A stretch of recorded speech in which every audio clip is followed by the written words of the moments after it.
স্বাধীনতা তুমি রবি ঠাকুরের অজর কবিতা, অবিনাশী গান। স্বাধীনতা তুমি কাজী নজরুল, ঝাঁকড়া চুলের বাবরি দোলানো মহান পুরুষ, সৃষ্টি সুখের উল্লাসে কাঁপা। স্বাধীনতা তুমি শহীদ মিনারে অমর ২১শে ফেব্রুয়ারির উজ্জ্বল সভা। ১৯৪৭ সাল দ্বিজাতি তত্ত্বের ভিত্তিতে ভারত ভাগ হল, জন্ম নিল পাকিস্তান। কিন্তু রাষ্ট্র গঠনের আগেই শুরু হয়ে গিয়েছিল আরেক বিতর্ক, ভাষার বিতর্ক।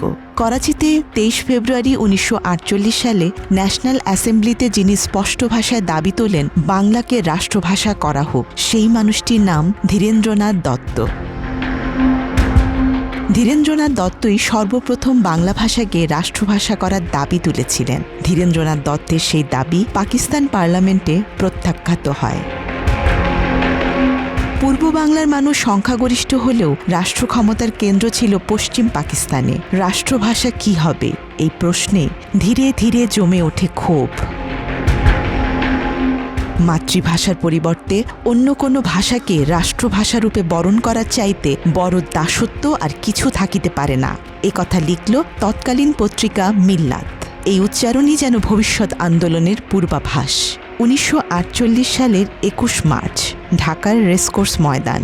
পাকিস্তানের গভর্নর জেনারেল মোহাম্মদ আলী জিন্নাহ ঘোষণা করলেন উর্দুই হবে পাকিস্তানের একমাত্র ভাষা। ঘোষণার সঙ্গে সঙ্গে প্রতিবাদ ওঠে। বাঙালিরা বুঝতে শুরু করল এই রাষ্ট্রে তাদের ভাষা ও সংস্কৃতির স্থান সংকুচিত। পরে ১৯৫২ সালের ২৭ জানুয়ারি ঢাকায় এসে প্রধানমন্ত্রী খাজা নাজিমুদ্দিন একই অবস্থান পুনর্ব্যক্ত করলে ক্ষোভ আরও তীব্র হয়। স্লোগান ওঠে, রাষ্ট্রভাষা বাংলা চাই। ২৬ জানুয়ারি ১৯৫২ পাকিস্তান অ্যাসেম্বলিতে উর্দুকে একমাত্র রাষ্ট্রভাষা করার সিদ্ধান্ত চূড়ান্ত হয়। ২০ ফেব্রুয়ারি সন্ধ্যায় ঘোষণা আসে, ২১ ফেব্রুয়ারি ১৪৪ ধারা জারি। কিন্তু ছাত্র সমাজ ইতিমধ্যেই হরতালের ডাক দিয়েছে। সকাল ৮:৩০ ঢাকা বিশ্ববিদ্যালয়ের কলা ভবনের সামনে সমবেত হচ্ছেন শিক্ষার্থীরা। ১৪৪ ধারা উপেক্ষা করে ছোট ছোট মিছিল। ছাত্রছাত্রীদের সংখ্যা ১০,০০০ অতিক্রম করেছে। স্লোগান ওঠে, ১৪৪ ধারা মানি না, মানব না। সকাল ১১টা মিছিল ভাঙতে কাঁদানে গ্যাস ছোড়ে পুলিশ। গ্রেফতার হয় শিক্ষার্থীরা। সেই সাথে ছড়িয়ে পড়ে বিদ্রোহের আগুন। দুপুর ২টা থেকে ৩টা ছাত্ররা আইনসভার দিকে এগোতে গেলে পুলিশ গুলি চালায়। রাজপথ রক্তে রঞ্জিত হয়।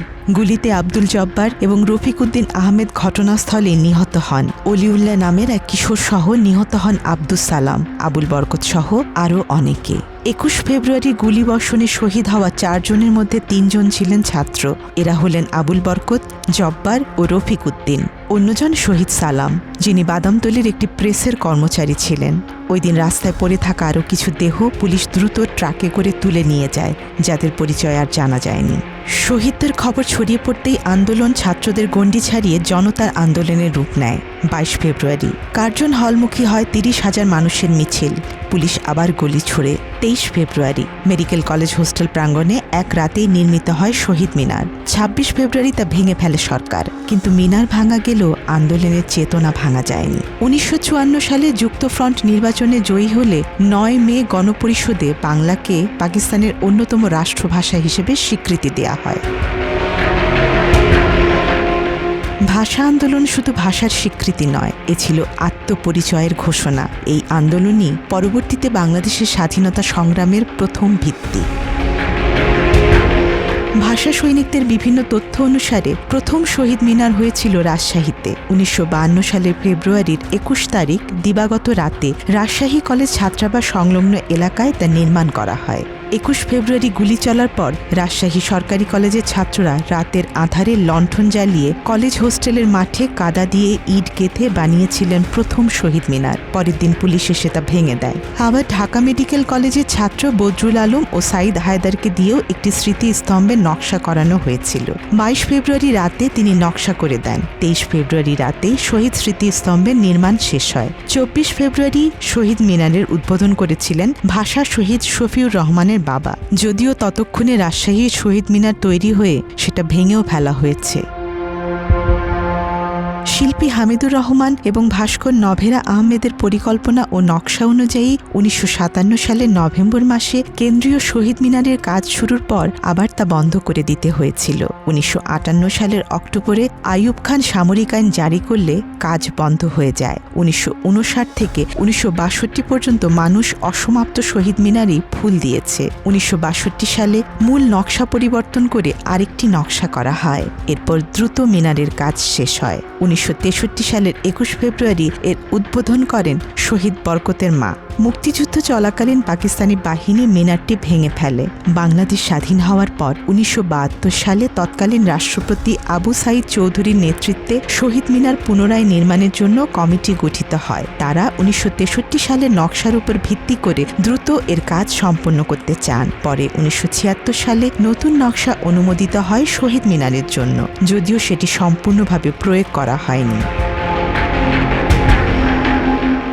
নতুন নকশা অনুসারে ১৫০০ বর্গফুটের ভিত্তির উপর একটি ক্ষুদ্র ও একটি বৃহৎ কলাম মা ও তার ভূপতিত সন্তানদের নির্দেশ করে। এর পেছনে থাকবে একটি লাল সূর্য।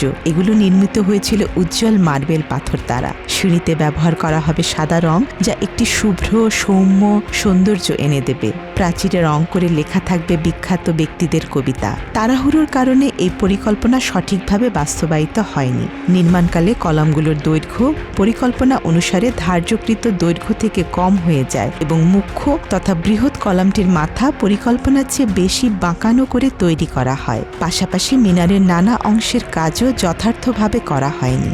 অতঃপর ৮০ দশকে মুখ্য স্থপতি SHM আবুল বাশারের নেতৃত্বে শহীদ মিনারের এলাকা সম্প্রসারণ করে ত্রিকোণ থেকে চতুর্ভুজাকার করা হয়। এই নতুন পরিকল্পনায় হামিদুর রহমানের নকশার দেয়ালচিত্র পরিকল্পনা বাতিল ও বেসমেন্টের অংশটি বন্ধ হয়ে যায়। ১৯৮৩ সালে শহীদ মিনার বর্তমান রূপ পায়। দেয়ালের কিছু ক্ষতিগ্রস্ত অংশে মার্বেল পাথর ব্যবহার করা হয়। সে সময়ের পরিকল্পনা অনুসারে শহীদ মিনার এলাকায় একটি জাদুঘর, ২০১০ সালের ২৫ আগস্ট হাইকোর্ট শহীদ মিনারের ব্যবস্থাপনা ও রক্ষণাবেক্ষণার্থে ৯টি নির্দেশনা এবং জাদুঘর ও পাঠাগার নির্মাণের নির্দেশ দেয়। বর্তমান শহীদ মিনারের উচ্চতা ১৪ মিটার অর্থাৎ ৪৬ ফুট। ১৯৯৯ সালে ১৭ নভেম্বর ফ্রান্সের প্যারিসে ইউনেস্কোর ৩০তম অধিবেশন।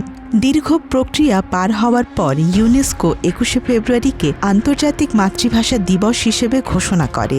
২০০০ সালের ২১ ফেব্রুয়ারি থেকে বিশ্বজুড়ে পালিত হতে শুরু করে আন্তর্জাতিক মাতৃভাষা দিবস।